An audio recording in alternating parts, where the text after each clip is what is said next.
So this is Birkbeck, University of London. Before that it used to be terrace houses all the way along here. Now on the other side of this, on Mellett Street, that's where you had the Institute of Historical Research. And on this side you've got Senate House. This is the North Block. And if you look just down here, you've got the Institute of Historical Research at the back here, just going along here up to the 3rd floor. So coming up the ramp here, where you've got Birkbeck just on the left, this is all Torrington Square here, and it was always called Torrington Square from the old days, but it used to run straight through the centre of Senate House as well, before Senate House was built. So now we're on Mellett Street. The original IHR building probably started somewhere just around the gate about here, went right the way along. You've got the front of Birkbeck going all the way down to Byng Place. So the IHR basically went all the way along here originally.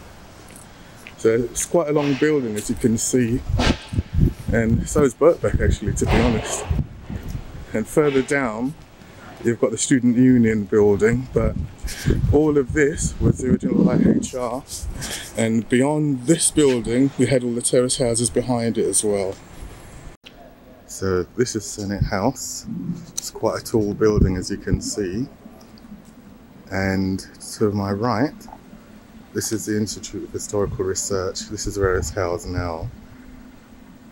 It goes all the way down to the back here, so it's been here since the late 1930s. So as we walk into the entrance here at Senate House, you've got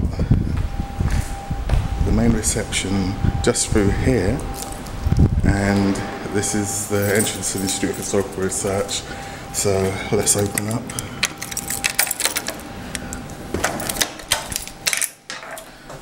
So as you come in through here, you've got the reception area for the Institute of Historical Research, and this is the reception desk where I work. I'm just opening up now, first thing in the morning, so yeah, this is it, this is where it all happens.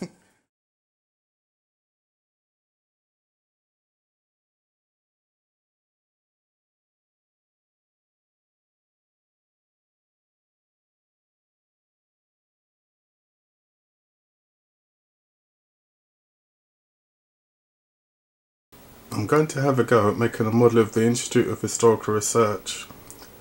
I have this picture of the IHR going back to the 1920s. I'm going to use this as reference material, but I really need something more like an architectural plan. Luckily, there's part of one available. This book, completed in 1996, is about the History Laboratory and Institute of Historical Research. And the front page, you can see just at the bottom the Institute of Historical Research, the original building, which was still erected while Senate House was being built. It's good reference material, but inside it it's got a little gem that it's really handy for me in my model making. This is a plan of the original IHR building from 1921. It's very good, but later on the building had been added to.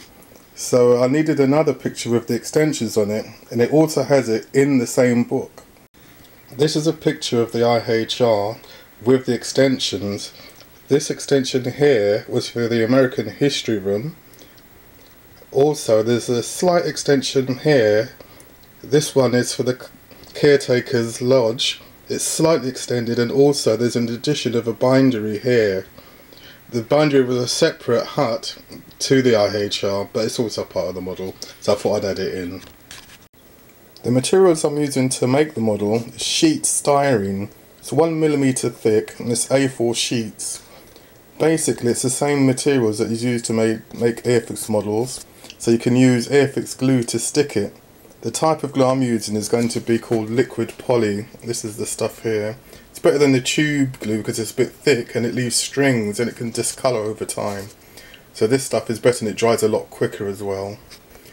Basically, what I have to do is every measurement in the book I have to times by 7 to get the actual scale.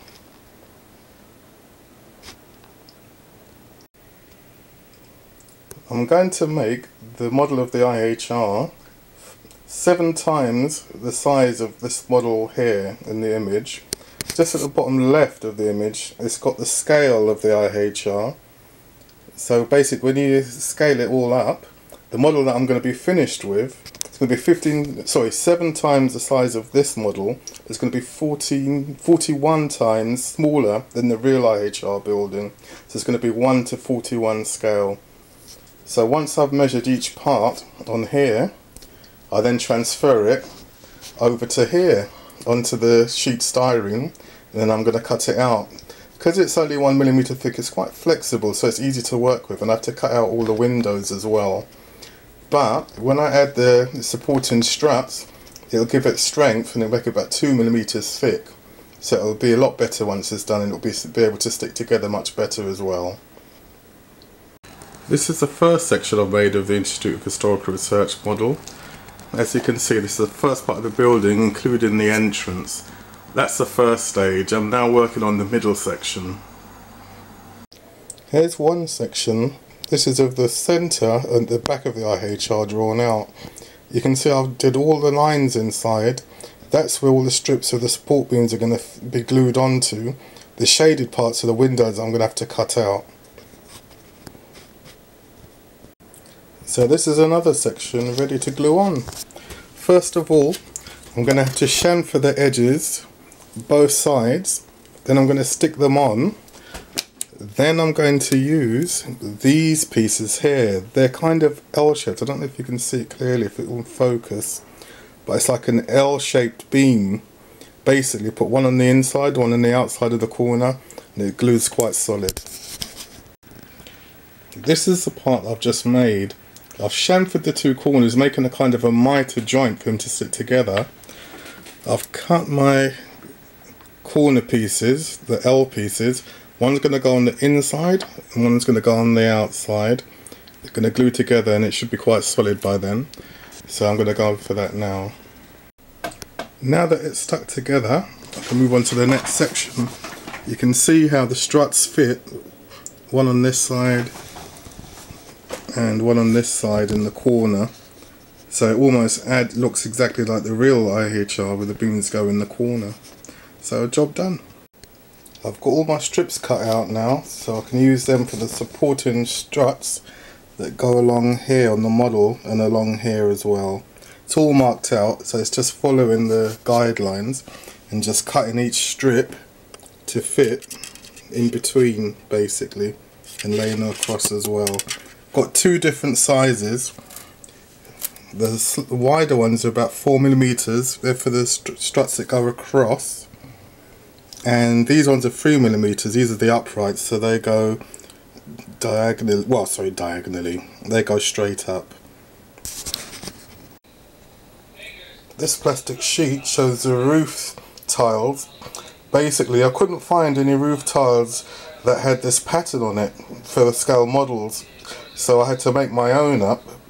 Basically you draw the roof pattern, then you draw the tiles, then using the ruler and a bradawl you scribe each line about 3 times to make it nice and deep. This way when you paint it the tiles should show up. If they don't, there is one other option to highlight the tile individual pieces. That's by giving it a dark wash. You give the whole thing a dark wash once it's painted, then you wipe off the wash, and the wash that's still in the grooves should show up nice and dark. Only problem with this plastic is when you give it a wash, it can tend to take off the paint and it exposes the white sheeting underneath.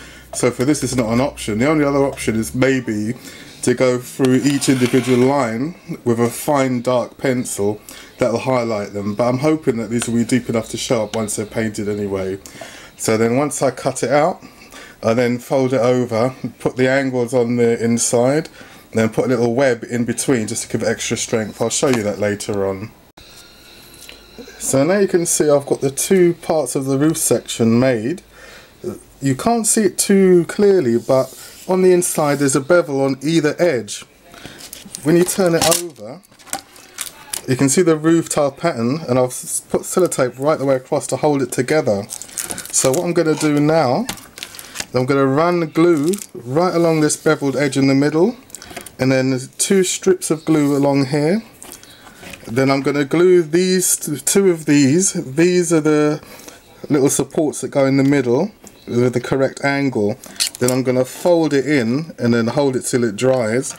Once it's dried, you can take the sellotape off the back, and then that's your roof section done. So here's that piece of the roof section done, also with the adjacent piece of roofing as well. You can see the tile scribed, if it focuses properly. You can see the tile scribed on that side, and you can see the webbing on the inside to give it extra strength as well. So I'll show you what I've done so far. So this is basically the whole model laid out. You can see how long it is. It's quite a long model. This part here, that's the middle section that I was showing you earlier. That's completed, and now they're all squared off now. So I'll show you how they look with the roof sections that have been made so far. So this is it with the roof sections put on that I've made so far. You can still see I've got quite a way to go yet. This piece here is not finished because it's got to have an angle going along here and down there, and so it's at an angle like that at the end. So that's not quite finished yet either. This little building here, that's the old bindery. So where they used to do the book binding. When they moved to Senate House, they had their own bindery in the basement in the Institute of Historical Research. When I started there in 2005, they used to call that room the old bindery, but by then it had already moved over to the Warburg Institute, and before it closed down. Now they have their books bound externally. But I did meet one of the old binders. His name was Ken Barr. He used to come to the IHR Christmas parties now and again. He said like a good chat as well. Unfortunately he died a few years ago. But when we moved over to the 3rd floor in Senate House for the refurbishment, I needed a locker to put my stuff in when we moved over.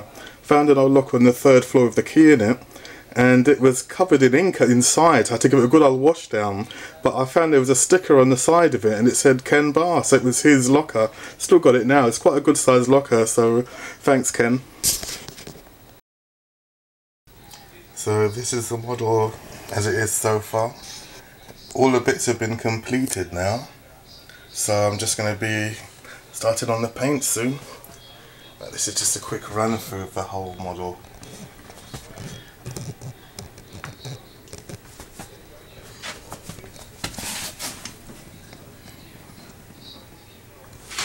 It's tricky to get a shot because of the sheer length of it, but that's roughly the whole length. So let me go through it.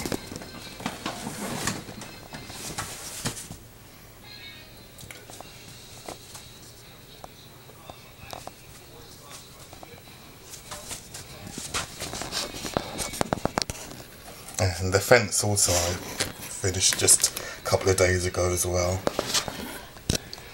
And that's the entrance here.